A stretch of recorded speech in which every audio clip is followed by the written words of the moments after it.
Hello, good evening, and welcome back to the channel. My name is Andy, and oh boy, do we have some topic of conversations to go through here tonight.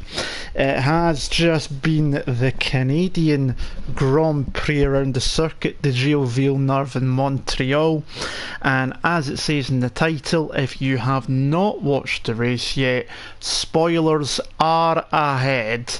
So if you haven't watched it yet and you don't want to know anything, then go off, watch the race, and come back later and listen to my opinions from the race. And for anyone who has watched it, we will be discussing the race and a particular incident that happened later on. What I'm going to do first of all is how I always start the race review weekends, is going over the gossip that came up during the week. So there was some interesting gossip kicking about, and there was, between the last race in Monaco and this one, a report came out that Nico Hülkenberg was being rumoured to replace Pierre Gasly at Red Bull. Now, that was obviously false, and in fact Pierre's today named the journalist responsible for the absolute BS report, but that got a few people talking. The other one was that Sebastian Vettel was going to retire at the end of the season and be replaced by a returning to Ferrari Fernando Alonso. That was obviously rubbished off as well, but nice to know that we're only into June. We've still got the majority of the season to go, and this circus merry-go-round rumours have already started in earnest. So, we'll take it out. We'll see how the rest of that one carries on as the season carries on. Now, let's carry on now into the race weekend and the sessions itself. It was the 50th Canadian Grand Prix World Championship event anyway, and the tyre compounds were the three softest compounds available: C5, C4 and C3 for the soft, medium and hards. Into FP1, and despite Mercedes Toto Wolff boss saying, this circuit might favour Ferrari, straight into FP1, Mercedes 1-2 and about 8-9 tenths clear of anybody else, and everyone was basically spitting out their cereal and going, what the heck are you talking about? But they ran the soft tyres and Ferrari and Red Bull didn't run them. So you had to look at it with a bit of pinch of salt, in some sense, but it was looking like, oh god, here we go again. Williams gave Latifi, GP2 driver, their test driver, a run in FP1 in Robert Kubica's seat. This is his home race. He also missed some of the local wildlife for one of the groundhogs deciding to make an appearance, and Giovinazzi spun out of the session as well. Not a good result there for the Italian in FP1. And at the end of the session, Valtteri Bottas had a low fuel pressure issue late on. And when you consider Mercedes had brand new power units out this weekend, that was not what they were needing at all in any way, shape or form. But, it turned out it wasn't too much of a problem. We've seen Vettel spinning at turn 10 at the hairpin as well, so there was plenty going on within FP1, which was good. It's good to see. FP2, it was Charles Leclerc put on top as Hamilton crashed at the very corner you're looking at a picture on just now. Coming out, he clipped the wall on the right hand side, took the rear wheel off and the suspension was damaged, and that took him out of the FP2. Verstappen even clipped the wall of champions during the session, while Sainz was P4 for McLaren. Good result there for the Spaniard. And then into Saturday, FP3, Ferrari 1-2. Vettel ahead of Leclerc, Mercedes 3 tenths down. And the main bit though that everyone noticed was Lance Stroll having a very fiery exit, which was, I believe, some hydraulic issues or something with that new Mercedes power unit. He had to go back to the old version after that failure. Hello Casper in the chat. We'll get on to all the good parts because I know you've tweeted about it already, my friend. Anyway, into qualifying, into Q1, and Kimi Raikkonen out in Q1 for the first time in 80 races. It's been that long since the Finn has been eliminated in Q1, but he was this time round, along with both Racing Point cars, Perez and Stroll. Stroll, the hometown boy, for the 11th time in a row, and of course the two Williams, with Russell out qualifying Kubica once again. Q2, we seen a bit of a tricky session for Red Bull. Gasly did get through, but Verstappen did not. Now, he went out and done a lap in the medium tyres, trying to, emulate what Ferrari and Mercedes were doing in Q2 so he could start the race on the mediums, and it didn't work, so he had to go out in the soft tyres, and as he was on a lap that would have been easily quick enough to get in, Kevin Magnussen bins it, coming out of the final corner, clips the wall of champions, breaks the suspension, pitches him across into the pit wall. Session immediately reflagged right at the end of the session, no chance for anyone else to improve. So Verstappen was out, Kvyat was out, Giovinazzi having a good session there, despite his FP1 problems, he was out, as was Albon and Grosjean as well. Grosjean was right behind Magnussen. He was not too happy on the radio because he felt he was on for a good lap. And then in Q3 it was finally Sebastian Vettel on pole position by 0.2 of a second from Hamilton. Vettel's first pole position since Germany last year, and we all know what happened in that race, so let's move on quickly. But Ferrari on pole, Hamilton second to a good lap there. It took a brilliant lap from Vettel to steal it though. Leclerc in P3, Ricciardo with a phenomenal P4 out of absolute nowhere in the Renault. Gasly was P5, Bottas only P6, he had a spin as well in Q3 and kept it out the wall, but not good from Bottas. He definitely didn't have his porridge that morning. Then it was Hülkenberg, Norris, Sainz, and obviously Magnussen would round out the top 10 but didn't compete in the session due to his damaged car. And Carlos Sainz got a free place grid penalty for impeding Alexander Albon during qualifying. And Magnussen would start from pit lane as the mechanics had to stay up all night to repair his car. So definitely not what Haas needed. And then there was drama before we got to the grid and on the formation lap. They had some issues with Hamilton's car. They were having to take bits apart and repeat them back on. They said it was more procedural due to obviously the crash damage and everything. And then on the grid, they were actually bleeding the brakes on the grid, and the anti-stall kicked in on a formation lap. Luckily for him, it was on the formation lap and not on the race start. So we thought we might get some interesting scenario into lap 1, but we didn't. Vettel managed to keep pole position and get away well. Hamilton took second, side by side with Leclerc through turns 1 and 2. Inside for 2 kept in position. The Monegasque driver took P3. Ricciardo held on to P4. Behind them though, Bottas didn't get the greatest of starts. He actually got jumped by Nico Hülkenberg, which was definitely not what he wanted. Verstappen got past Norris into the hairpin as the young Brit driver locked up, and then Norris just blasted past him down the back straight one more time and took the place back. And then we see Albon had a missing front wing. He was basically the meat in a Racing Point Alfa Romeo sandwich, and unfortunately he lost out. That ruined his race straight away. That was with Giovinazzi on the right, and I think it was Perez going up the inside on the left on him, and the front wing went off on him.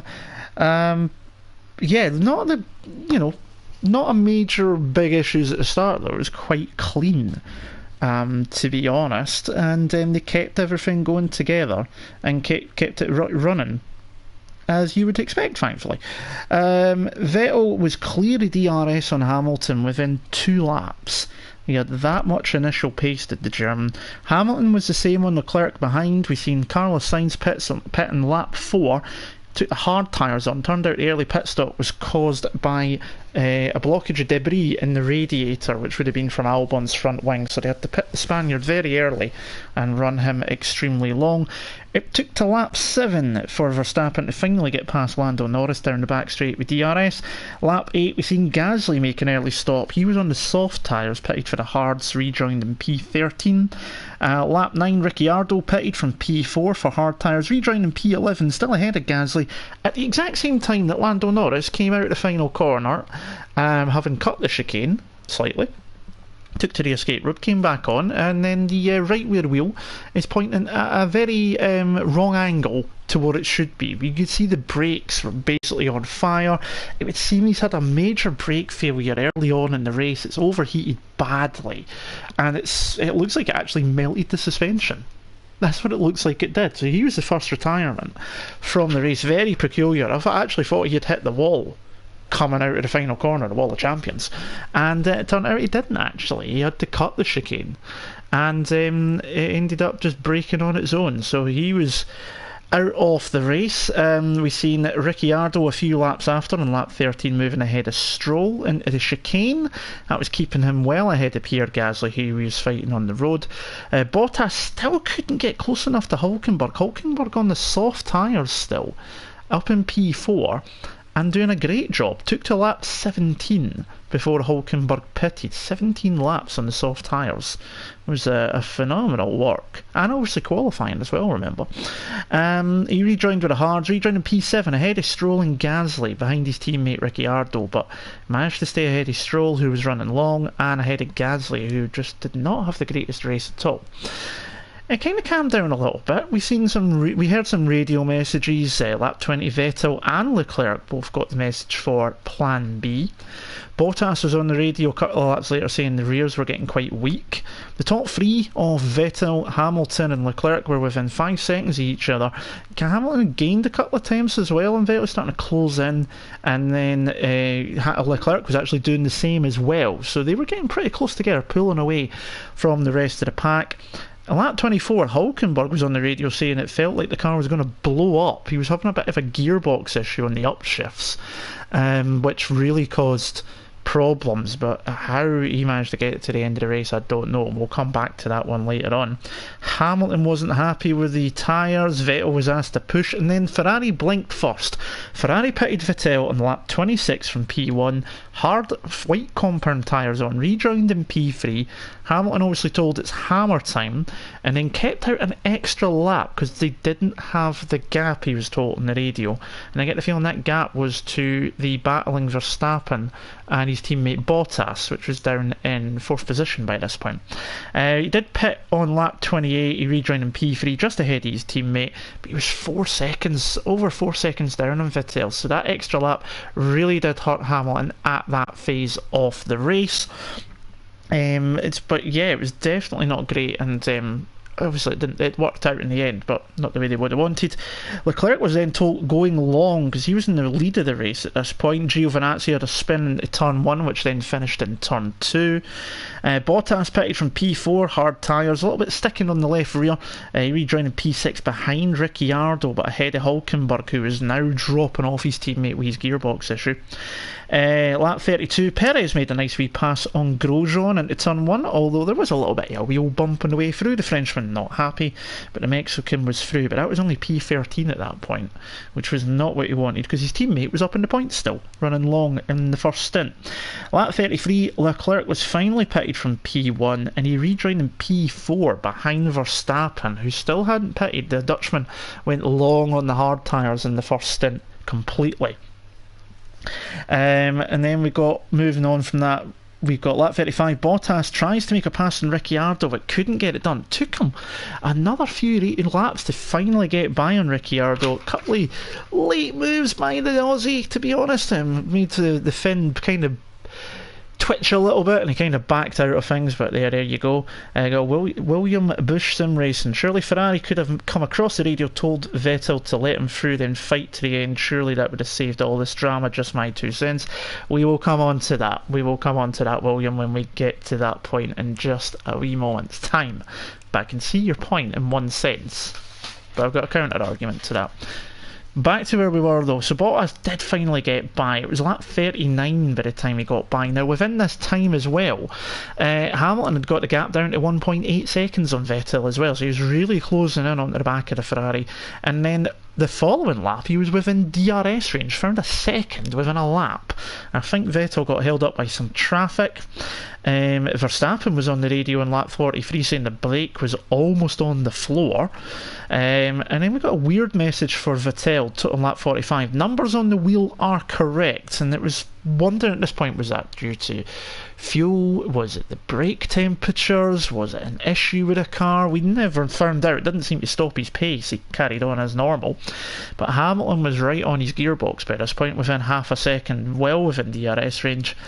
Lap 46, Lance Stroll finally pitted from P8, medium tyres on, rejoined in P10 ahead of Kvyat, and the leaders were battling just behind as he came out as well.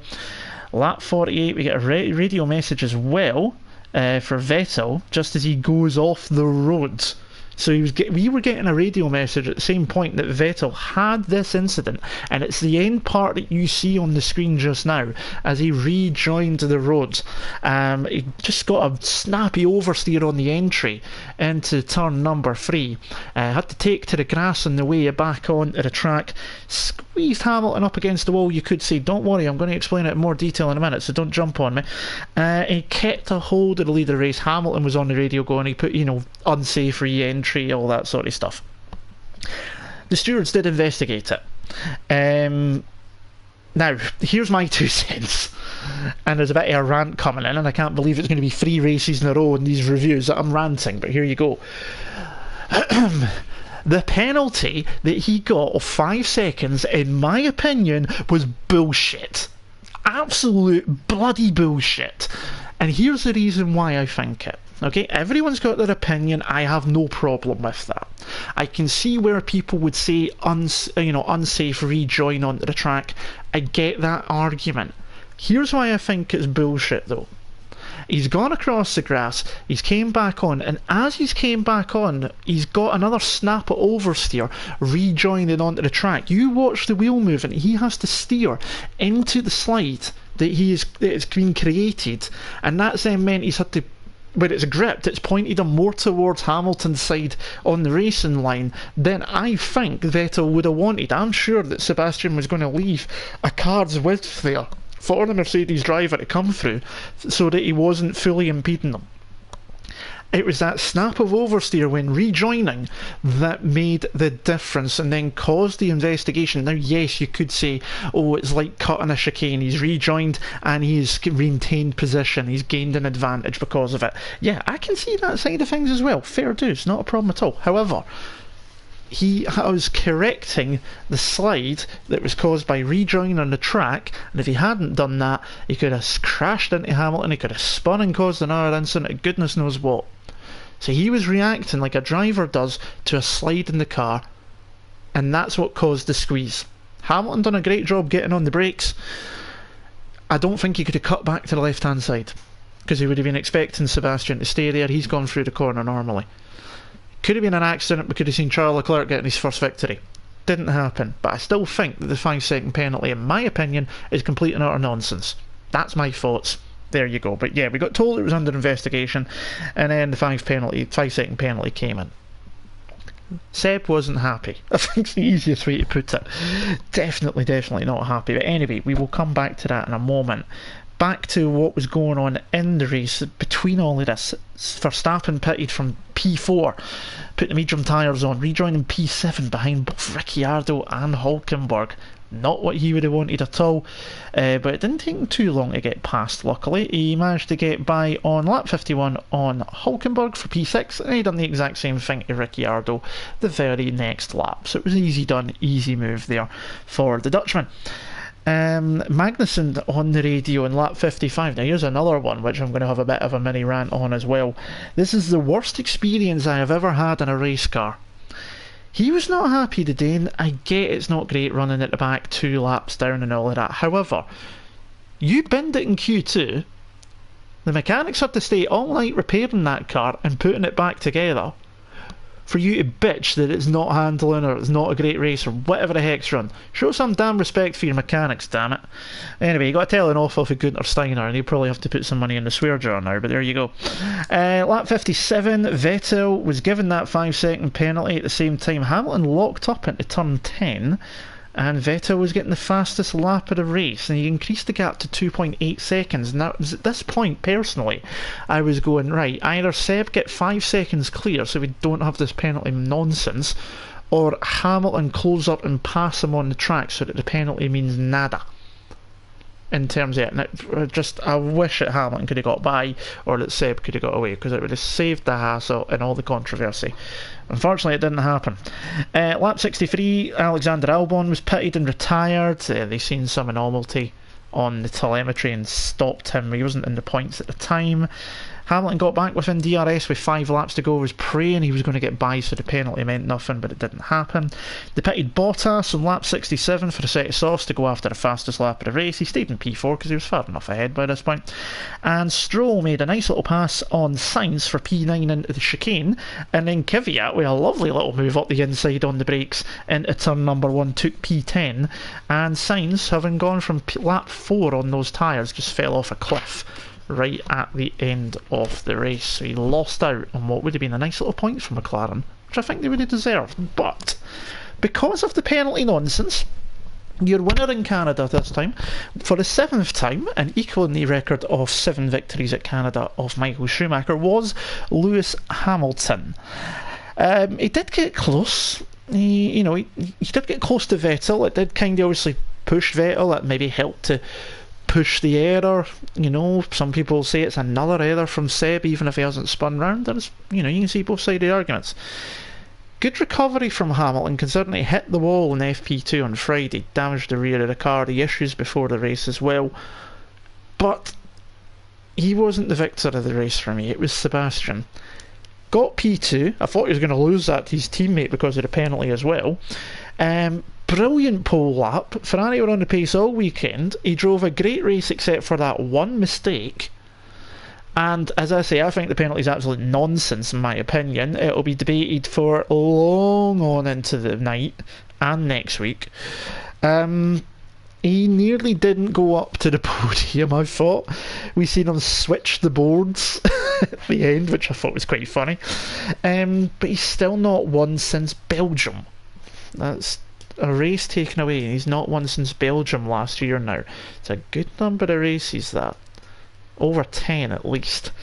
And you got to think, when does Ferrari's luck change? They looked like they were going to get the victory in Bahrain with Leclerc, and well, the engine went, and the MGU, I think it was the MG UK went, and then obviously here in Canada, so yeah, not ideal. Leclerc P3, he was pretty much left in no man's land again by the strategy. They kept him out long, but you know what, you're going to take P3 after the Monaco that he had. It was a shocker in a weekend, that, certainly the race. Bottas P4, it was returned to version 1 Bottas. Unfortunately, he got jumped by Hulkenberg at the start. He had nothing for the German in that early stage. Done enough in the later stages to be far enough ahead of Verstappen that he could pit for softs, get the fastest lap and get the bonus point. Fine. Verstappen starting down the field, ran long in the first stint on the hard tyres due to going out in Q2, had a fresh set of tyres, but he couldn't make up much early progress. It took him a few laps to get by Norris, took him a few more laps to get up to the back of Bottas, who he didn't then pass until the Finn pitted. Late stop, easily back through in the Reynolds, but P5 I think was the best thing that Red Bull could have hoped for out of Verstappen, but it's more solid points for them. Oh yeah, your radio message, William. I'll come to that. Let me just finish the rundown, my friend. Sorry, do apologise. Ricciardo P6, great qualifying lap from the Aussie. Good start as well, holding off Bottas, staying into P4, and best of the rest as well. And the race, I thought he had a brilliant race, Ricciardo. Fantastic stuff from him. Just ahead of his teammate Hulkenberg in P7. Now, because he's gearbox and engine issue, Hulkenberg for me was my driver of the race, because that issue came about midway, so he's 30 odd laps with a really big issue with the gearbox. It was the upshift sounded a bit slow basically, and basically, I think he had a great race because of that. He lost a lot of ground because of it, but then caught back up to Ricciardo even with the issue, and I think that was a great result, and the Hulkenberg really needed that, in my opinion. Gasly was P8. I've said everything in previous reviews about Gasly. I rate him as a driver. I think he's a good driver, but he's a mile off of Verstappen at the moment in the same car. He really needs to pick his game up fast. Couldn't do anything with the cars ahead early doors and got stuck in the middle of the field and couldn't do nothing. Not good for him at all. Stroll P9, brilliant race for him. Started P18, finishing in the points here in his home race. Q1 and 11th in a row Q1 elimination though. He needs to knock that one on the head very quick, but another good contender for a driver of the race as well. Kvyat, not more points for the Russian. He's doing pretty well. Didn't see much of him, to be honest, in the race. Got Sainz for that lovely little move towards the end. Sainz P11. I think he deserved points for running that long on the hard tyres. To pit early due to debris in the radiator, and then got jumped obviously in the last couple of laps. Perez looked on for a decent result. He was in the top 10 early, but after the pit stops he sort of faded away. Didn't see much of the Mexican, so he dropped out. He's down in the P12. Giovinazzi P13 out-qualified Raikkonen. I believe that's for the first time this season as well that he's out-qualified his Finnish teammate. But again, another incident in practice 1 for Giovinazzi. It's not the first time in practice that he's dropped the car or had an issue, so he really needs to knock that one on the head. Grosjean was next up in P14, ran wide at T1. He even had to pull the part of the Toro Rosso front wing away from his car that was actually sticking to it. Didn't see much of him either. It looks like Haas are back to struggling again, which isn't entirely good. Raikkonen, first Q1 exit since Austria 2015, I think it is. 80 races ago. Alpha didn't look great all weekend, in my opinion. They'll be hoping for an upturn in form soon, and Raikkonen will be hoping to try and get back into point scoring positions before long. George Russell next up in P16 for the young Brit. Another solid race in a car that he's doing as much as he can do with, to be perfectly honest. He's doing everything he needs to, and you know, he's doing it well, so hopefully it's not going to be a disappointment for him being that far down the grid in a poor car. He was ahead of Magnussen, who binned it in Q2 with that massive shunt. Crew stayed up all night to rebuild it, only for him to basically moan about it, which was not good at a Dane. And just another poor race. Haas, where is that pace gone that they have certain times? They seem to still be struggling with the tyres. And Kubica was P18, 3 laps down, beaten by Russell in both qualifying and race again. I've said everything in previous ones, so I'm not going to repeat myself. Albon, race was ruined by that first lap incident that took his wing off. They retired him towards the end when the engineer spotted an anomaly, so he was down out the points at the time anyway. And Norris in the top 10, good result for the teenager, but that weird brake suspension issue that broke, that's just a weird one, that. But yeah, he was the first retirement, and it was very, very early doors. William, your bit about the radio message, so you're thinking surely Ferrari could have came on the radio and told Vettel to let him through, then fight to the end. Surely that would have saved all the drama. Not really, no, because of two factors. One, if Vettel let him through and then could repass him, you still got the same drama. Also, if he's out in front, he's got more chance, if he can, driving away and trying to make the gap. His problem was he didn't have the tyre life and he didn't have the pace to pull away from Hamilton. The third point is they're all racers. Regardless of penalties, they're going to want to finish first on the road. I'm not the greatest sim racer personally, but when I'm having races online, if I've picked up a penalty where it's a deserved or bollocks basically, I want to finish ahead on the road because I can say I finished ahead on the road. Racers at the end of the day, you're not going to want to yield if you don't have to, basically. So I get what you're trying to make the point of, but the better scenario for this would have been Vettel pulling 5 seconds clear if he could, which he couldn't, or Hamilton being able to close up and pass, which he even said afterwards he didn't feel he could have done that. The tyres are going off, and there's no point in him risking the car, let's be perfectly honest. Why risk it when you know you're on for the victory regardless? For me, as I said earlier, I think the penalty is bullshit. I don't agree with it at all because of the rejoin. He was having to steer into another slide and avoid spinning. I get Mercedes are going to go and shout it to the FIA. Obviously it can't be appealed, it's a non-appealable penalty, this, so they can't appeal it afterwards. They couldn't just say we'll deal with it after. But for me, Vettel was the Canadian Grand Prix victor. He drove perfectly all the way through, apart from that one mistake. It is another mistake, though, from the German. That's my 2 cents. Appreciate you dropping in with yours as well, because I'm more than happy to constructively discuss things. That's totally brilliant, and thank you for joining me through the stream. Quickly, before I finish up, so I need to wrap up now, Drivers' standings: Hamilton on 162 points, Bottas in second on 133, Vettel on 100 points now, with Verstappen in fourth on 88, Leclerc on 72, Gasly on 36 down at 6, Sainz is best of the rest on 18, Ricciardo now up into 7th place on 16 points, Magnussen in 14 points in 8th, and a tie for 9th with Perez and Raikkonen both on 13 points. Mercedes 257 points to Ferrari's 139, that's a hefty gap already. Red Bull not far off the Scuderia, 110 points for Red Bull. McLaren best of the rest on 30, Racing Point on 17 points, jumping up to 5th. Haas on 16 points, Renault move up ahead of Alfa on 14 points into 8th, Alfa still on 13 and 9th, and Williams are still on absolutely nil points, down in 10th. That is it for the Canadian Grand Prix review. Drop into the chat below or into the comments afterwards if you're watching this back. Tell me your thoughts on that penalty. You can even have the discussion with me on Twitter at Andy81287, and it will also let you know on Twitter. I'll let you know whenever I'm uploading. If you haven't done so already, I would really love a subscription.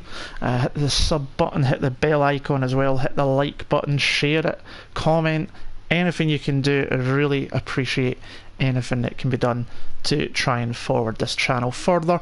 If you haven't seen it already, I posted a video earlier on today which was my latest classic cars and motorsport series video, taking the Ford GT40 around Nürburgring Nordschleife in the start of Le Mans 24-hour month for the month of June, so do check that out and look out for more throughout the month. I try to upload at least once a week, if not more than that, with new content as much as I can. But that is it for this evening's proceedings. Thank you very much to those that joined me in the chat. Thank you, William, for your comments, and great to have your 2 cents. I hope you can join me for futures broadcasts of race reviews as well, and we can discuss more of the ongoings of F1. And if you want to join in the future, as I say, hit subscribe, hit the bell icon. You'll be told any time I go live whenever I do these, and you can come and join in the chat. But that's it. Till next time, my name is Andy. Thank you very much for joining me, and until next time, I'll see you again soon. Ta-da.